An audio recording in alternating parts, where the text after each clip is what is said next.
BJP ಈಗಾಗಲೇ 4 ಕ್ಷೇತ್ರಗಳಿಗೆ ಉಳಿದಂತಹ ಕ್ಷೇತ್ರಗಳಿಗೆ ಅಭ್ಯರ್ಥಿಗಳನ್ನ ಘೋಷಣೆ ಮಾಡಿದೆ. ಆದರೆ ಚಿತ್ರದುರ್ಗವನ್ನ ಬಾಕಿ ಉಳಿಸಿಕೊಂಡಿದೆ. ಯಾಕಂದ್ರೆ ಚಿತ್ರದುರ್ಗದ ಅಭ್ಯರ್ಥಿ ಆಯ್ಕೆ ವಿಚಾರ ಭಾರಿ ಕಗ್ಗಂಟಾಗಿದೆ. ಬಿಜೆಪಿ ಪಾಲಿಗೆ ಗೊಂದಲಕ್ಕೀಡಾಗಿದೆ. ಬಿಜೆಪಿ ಕಾಂಗ್ರೆಸ್ ದಲಿತ ಎಡಗೈ ಸಮುದಾಯಕ್ಕೆ ಟಿಕೆಟ್ ಘೋಷಣೆ ಮಾಡಿದೆ. ಹೀಗಾಗಿ ಬಿಜೆಪಿಯ ಚಿಂತನೆ ಏನು? ಬೋವಿ ಸಮುದಾಯಕ್ಕೆ ಟಿಕೆಟ್ ಕೊಡುವಂತಹ ಚಿಂತನೆ ನಡೆಸ್ತಾ ಇದೆಯಾ ಬಿಜೆಪಿ? ಟಿಕೆಟ್ಗಾಗಿ ಪ್ರಬಲ ಪೈಪೋಟಿ ನಡೆಸ್ತಾ ಇದ್ದಾರೆ ಇಬ್ಬರು ಬೋವಿ ನಾಯಕರು, ಎಂಸಿ ರಘುಚಂದನ್ ಮತ್ತು ಜನಾರ್ದನ ಸ್ವಾಮಿ. ಇವರಿಬ್ಬರ ನಡುವೆ ತೀವ್ರ ಪೈಪೋಟಿ ನಡೀತಾ ಇದೆ. ಬೋವಿ ಸಮುದಾಯದ ಪರ ಟಿಕೆಟ್ ಗಿಟ್ಟಿಸಿಕೊಳ್ಳೋದಕ್ಕೆ ಇಬ್ರು ಹರಸಾಹಸ ಪಡ್ತಾ ಇದ್ದಾರೆ. ಕ್ಷೇತ್ರದಲ್ಲಿ ಫುಲ್ ಆಕ್ಟಿವ್ ಆಗಿದ್ದಾರೆ ಇಬ್ರು ಕೂಡ.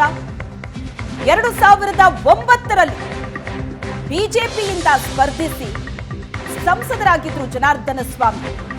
ಈ ಬಾರಿಯೂ ಕೂಡ ಲೋಕಸಭಾ ಅಖಾಡಕ್ಕೆ ಧುಮುಕೋದಕ್ಕೆ ಜನಾರ್ದನ ಸ್ವಾಮಿ ಸಿದ್ಧತೆ ನಡೆಸಿದ್ದಾರೆ. ನಾನು ಯುವ ನಾಯಕ ಅಂತ ಅಖಾಡಕ್ಕಿಳಿದಿದ್ದಾರೆ ಎಂಸಿ ರಘುಚಂದನ್ಗೆ ಅವಕಾಶ ಕೊಡಬೇಕು ಅಂತ ಬೆಂಬಲಿಗರು ಕೂಡ ಒತ್ತಾಯ ಮಾಡ್ತಾ ಇದ್ದಾರೆ.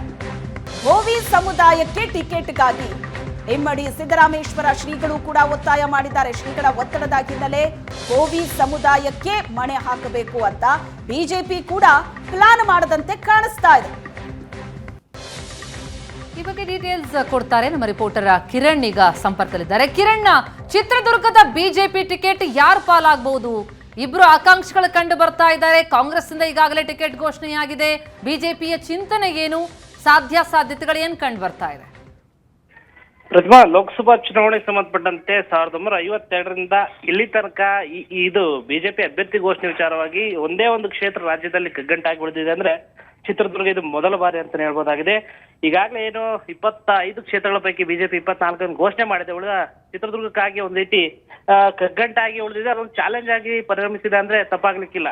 ಏನೋ ಕಾಂಗ್ರೆಸ್ ನಿಂದ ಈಗಾಗಲೇ ದಲಿತ ಎಡಗೈ ಸಮುದಾಯಕ್ಕೆ BN ಚಂದ್ರಪ್ಪನವರಿಗೆ ಟಿಕೆಟ್ ಕೊಟ್ಟಿರ್ತಕ್ಕಂಥದ್ದು, ಬಿಜೆಪಿ ಕೂಡ ಬೋವಿ ಸಮುದಾಯಕ್ಕೆ ಟಿಕೆಟ್ ಕೊಡತಕ್ಕಂಥ ಚಿಂತನೆ ಮಾಡ್ತಿದ್ಯಾ ಅಂತಕ್ಕಂಥ ಚರ್ಚೆಗಳು ಕೂಡ ಈಗ ಮುಂದೆ ಕಂಡ್ಬರ್ತಿರ್ತಕ್ಕಂಥದ್ದು. ಏನಂತಂದ್ರೆ ಬೋವಿ ಸಮುದಾಯದಲ್ಲಿ ಈಗಾಗಲೇ ಇಬ್ಬರು ಪ್ರಬಲ ಆಕಾಂಕ್ಷಿಗಳು ಇರ್ತಕ್ಕಂಥದ್ದು. 2009ರಲ್ಲಿ ಇದೇ ಲೋಕಸಭಾ ಕ್ಷೇತ್ರದಿಂದ ಸಂಸದರಾಗಿರ್ತಕ್ಕಂಥ ಜನಾರ್ದನ ಸ್ವಾಮಿ ಆಗಿರ್ಬೋದು, ಈಗ ಅಟ್ ಪ್ರೆಸೆಂಟ್ ಪ್ರಬಲ ಆಕಾಂಕ್ಷಿ ಆಗಿರ್ತಕ್ಕಂಥ ಹೊಳಲ್ಕೆರೆಯ ಶಾಸಕ ಚಂದ್ರಪ್ಪನವರ ಪುತ್ರ ರಘುಚಂದನ್ ಅವರು ಕೂಡ ರೇಸ್ನಲ್ಲಿ ಸಿಕ್ಕಾಪಟ್ಟೆ ಪ್ರಬಲ ಆಕಾಂಕ್ಷಿ ಆಗಿರ್ತಕ್ಕಂಥದ್ದು. ಇಬ್ಬರ ಮಧ್ಯೆ ಪೈಪೋಟಿ ಹೆಚ್ಚಾಗಿದೆ ಅಂತ ಹೇಳಬಹುದಾಗಿದೆ. ಈ ಮಧ್ಯೆ ಕಳೆದ 2-3 ದಿನಗಳ ಹಿಂದಷ್ಟೇ ಬೋವಿ ಸಮುದಾಯದ ಇಮ್ಮಡಿ ಸಿದ್ದರಾಮೇಶ್ವರ ಶ್ರೀಗಳು ಕೂಡ ಪ್ರೆಸ್ ಮೀಟ್ ಅನ್ನು ಮಾಡಿ ಅಲ್ಲೂ ಕೂಡ ಒತ್ತಾಯನ ಮಾಡಿದ್ರು. ಭಾಜಪ ಪಕ್ಷ ದಕ್ಷಿಣ ಭಾರತದಲ್ಲಿ ಅಧಿಕಾರಕ್ಕೆ ಬೇರಾದ್ರೂ ಬಂದಿದೆ ಅಂತ ಅಂದ್ರೆ ಅದಕ್ಕೆ ಬೋವಿ ಸಮುದಾಯದ ಕೊಡುಗೆ ಅಪಾರವಾಗಿ ಇರ್ತಕ್ಕಂಥದ್ದು. ಅಂದಿನ ಸರ್ಕಾರ ಬರತಕ್ಕಂಥ ಸಂದರ್ಭದಲ್ಲಿ ಬೋವಿ ಸಮುದಾಯದವರು ತ್ಯಾಗ ಮಾಡಿ ಸರ್ಕಾರ ರಚನೆಗಾಗಿ ಇವರು ಸಹಾಯ ಮಾಡಿದ್ರು ಅಂತಕ್ಕಂಥ ಹೇಳಿಕೆಯನ್ನು ಕೊಟ್ಟಿದ್ರು. ಹಾಗಾಗಿ ಈ ಬಾರಿ ಬೋವಿ ಸಮುದಾಯಕ್ಕೆ ಟಿಕೆಟ್ ನೀಡಲೇಬೇಕು ಅಂತಕ್ಕಂಥ ಒತ್ತಾಯನೂ ಕೂಡ ಮಾಡಿದ್ರು. ಹಾಗಾಗಿ ಜನಾರ್ದನ ಸ್ವಾಮಿ ಮತ್ತು ರಘುಚಂದನ್ ಮಧ್ಯೆ ತೀವ್ರ ಪೈಪೋಟಿ ಆಗಿರ್ತಕ್ಕಂಥದ್ದು. ಒಂದೊಂದು ಲೆಕ್ಕಾಚಾರನೂ ಕೂಡ ಬಿಜೆಪಿ ಆಗಿರ್ತಕ್ಕಂಥದ್ದು. ಈಗ ಇನ್ನು ಕಾಂಗ್ರೆಸ್ ಈಗಾಗಲೇ ಎಡಗೈ ಸಮುದಾಯಕ್ಕೆ ಕೊಟ್ಟಿದ್ದರಿಂದ ಬೋವಿ ಸಮುದಾಯಕ್ಕೆ ಕೊಟ್ರೆ ಒಂದ್ ರೀತಿ ಅನುಕೂಲ ಆಗುತ್ತಾ ಅಂತಕ್ಕಂಥ ಚಿಂತನೆಯನ್ನು ಕೂಡ ಬಿಜೆಪಿ ಮಾಡಿರ್ತಕ್ಕಂಥದ್ದು. ಎಲ್ಲದರ ಮಧ್ಯೆ ಯಾರಿಗೆ ಟಿಕೆಟ್ ಆಗಲಿದೆ ಅಂತಕ್ಕಂಥದ್ದು ಪ್ರಶ್ನೆ ಆಗುತ್ತೆ. ಈಗಾಗಲೇ ರಘುಚಂದನ ಅಭಿಮಾನಿಗಳು ಈ ಹಿಂದೆ ಪ್ರತಿಭಟನೆ ಕೂಡ ಮಾಡಿದ್ರು ಟಿಕೆಟ್ ಹೋಗಾಗಿ ಸ್ಥಳೀಯರಿಗೆ ಕೊಡ್ಬೇಕು ಅಂತಕ್ಕಂಥದ್ದು. ಒಟ್ಟಾರೆ ಬಿಜೆಪಿ ಯಾವ ರೀತಿಯ ಬಣೆ ಹಾಕಲಿದೆ, ಜನಾರ್ದನ ಸ್ವಾಮಿನ ಅಥವಾ ರಘುಚಂದನ ಅಂತಕ್ಕಂಥದ್ದನ್ನ ಕಾದು ನೋಡ್ಬೇಕಾಯ್ತು. ಥ್ಯಾಂಕ್ ಯು ಕಿರಣ್ ತಮ್ಮೆಲ್ಲ ಮಾಹಿತಿಗೆ. ಉಳಿದಿರುವ ಒಂದೇ ಒಂದು ಟಿಕೆಟ್ ವಿಚಾರ ಭಾರಿ ಗೊಂದಲವನ್ನ ಮೂಡಿಸ್ತಾ ಇದೆ. ನೋಡೋಣ ಯಾರಿಗೆ ಸಿಗುತ್ತೆ ಅಂತ.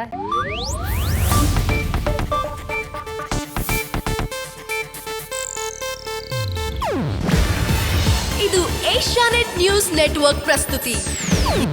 ನೀವು ನೋಡ್ತಿದ್ದೀರಾ ಏಷ್ಯಾನೆಟ್ ಸುವರ್ಣ ನ್ಯೂಸ್.